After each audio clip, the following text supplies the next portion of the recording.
Hello everyone, I'm excited to share my community needs assessment with you today and provide with you some of the key findings.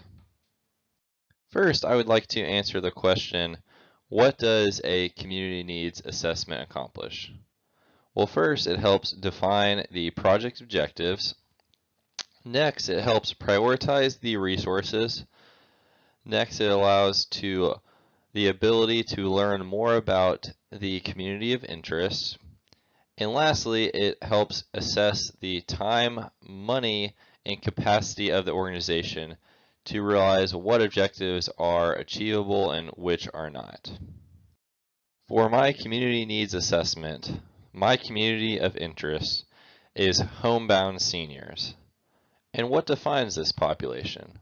Well, first, the age range is 65 years or older. The location is going to be focused on Greenville, South Carolina, where I currently reside and have also grown up my entire life. So I have a connection to the community and understand the needs more deeply than I would with another community around the country.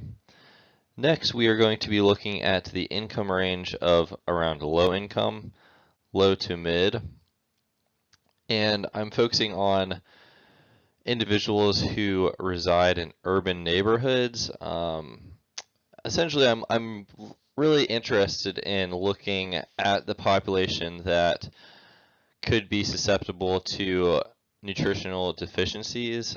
So I'm not really focused as much on upscale neighborhoods that have those resources and capacity to meet those needs. And lastly, I wanted to bring up a statistic that 3.6 million seniors are homebound and are in need of in-home care. However, that capacity is not available to each senior that needs it. So that is why I am doing a deep dive into this community. Next, I will be analyzing the nutritional risks of the homebound seniors. That is my community of interest. So firstly, the biggest concern with this population is energy requirements. As I will later get into with my key informant interview with Meals on Wheels, I found that actually through speaking to a lot of the seniors, it was identified that the meal that they consume when they do not receive a meal and consider a adequate source would be a bowl of cereal or possibly a breakfast bar or another type of easy to go or grab and go snack. Um, and so they're not really preparing these meals to meet those requirements. Thus, they are at risk of fall and injury due to inadequate caloric intake. And getting into the second point, protein. So there has been a lot of studies that look at protein malnutrition in seniors, and it has been identified that they are at a higher risk because their protein requirements actually go up as you age to essentially retain that muscle mass, which is very important to overall body composition. Next, we're going to move into some micronutrients. Fiber is a big one that is at a nutritional risk for seniors. Calcium, magnesium, iron, folate, vitamin D, and vitamin E are all a risk. And this is really the main reason why I'm looking at this population because they're at risk for so many different nutritionals. So I identified the nutritional risks. Now let's move into the needs of the homebound seniors in Greenville County.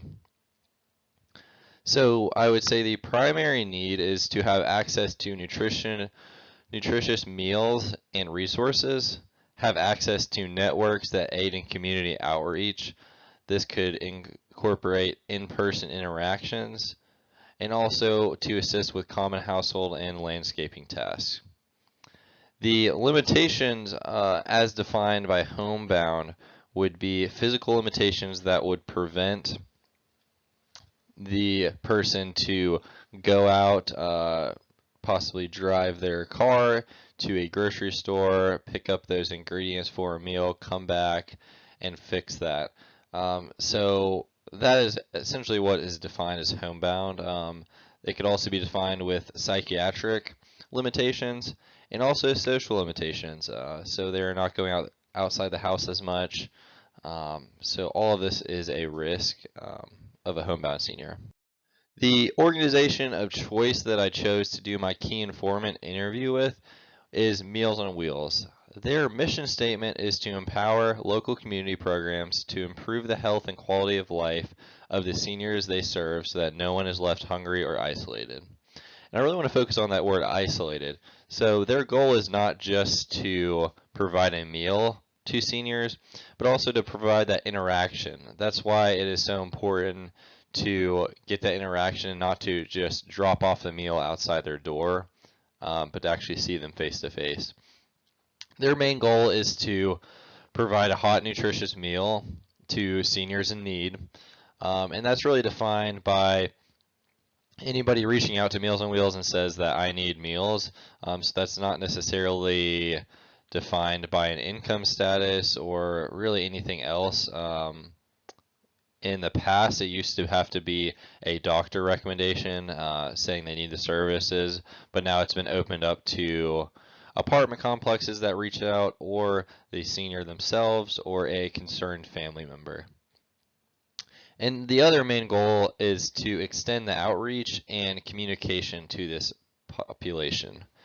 And they deliver to 2.4 million seniors every year. Next, I will get into the findings of the key informant interview. So for this interview, I interviewed Nicola Bricco, who's the Director of Nutrition Services for Meals on Wheels. The key takeaways was to gain a deeper understanding of the limitations of the organization, and this will actually be reviewed in the next slide.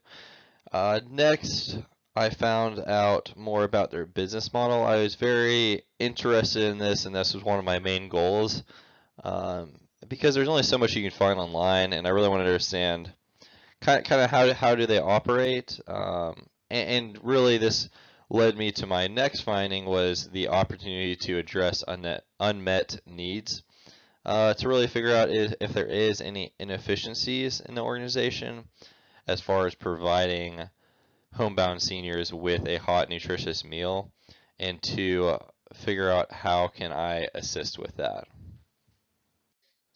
So one of the key findings of the key informant interview was discovering the limitations of Meals on Wheels, specifically in Greenville County.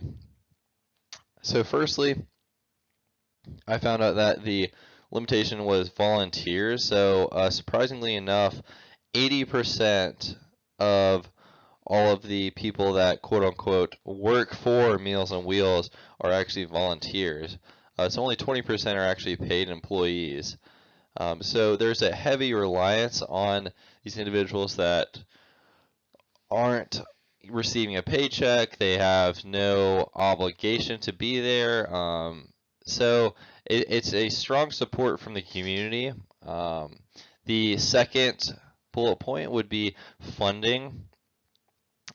So with any not-for-profit organization, they receive government funding. However, they need a lot of donations from the community and from groups around the United States. But this is always a limitation because they could reach more seniors, but the limitation would be the funding at that point if they did have enough volunteers. Next would be the ability to provide more meals to those in need. And lastly, it would be accessibility. So currently, the Greenville Meals on Wheels resides on Augusta Road, which is in the downtown part of Greenville.